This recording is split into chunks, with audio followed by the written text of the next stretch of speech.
The stress of the world can be too much to bear sometimes. You don't want to have to deal with saving princesses, or restoring the Mushroom Kingdom, or combating whatever disease that was in Dr. Mario.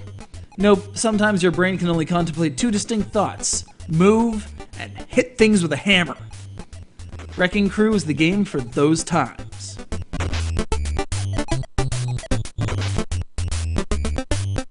As one of the premier entries in the NES lineup, as well as a member of the programmable series, more on that later, Wrecking Crew adheres to the rather arcadish concepts of the time.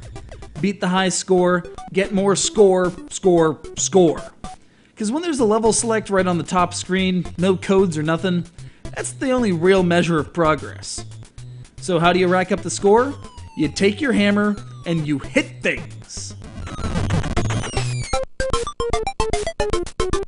The goal of the game is to break everything that can be broken. Usually this means the cement walls, brick walls, and ladders that comprise part of each stage.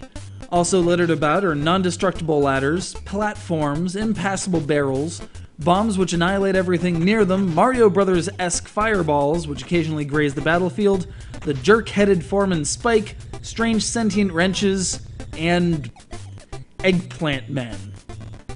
You know, Nintendo has a thing for eggplants that I just can't put my finger on. What's the first vegetable stolen from Nana and Popo and Ice Climber?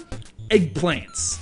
What does Pit turn into in Kid Icarus when he's hit with the eggplant wizard's magic? Well, that one's kind of obvious. What is it? Did Burger Time take all the conventional food?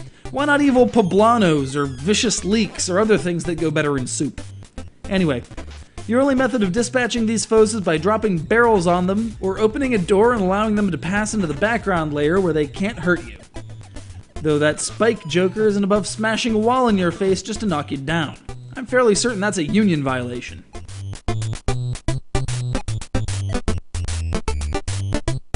The problem is that even if you just want to hit things with a hammer, there's a puzzle-like mentality to the whole experience.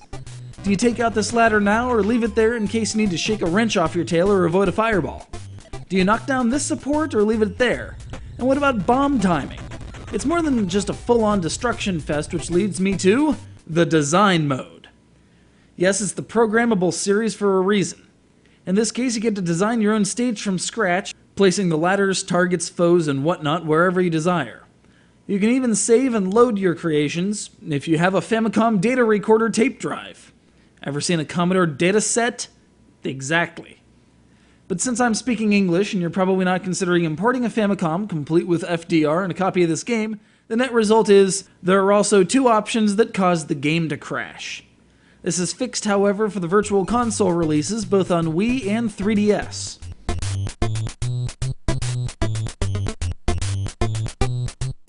Wrecking Crew is one of those games with a whole lot more depth than you're immediately ready to notice.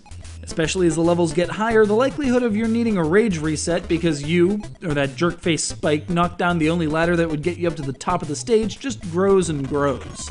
Each phase is its own puzzle, which requires something between insight, rote memorization, and a burning desire to take your hammer and knock things down.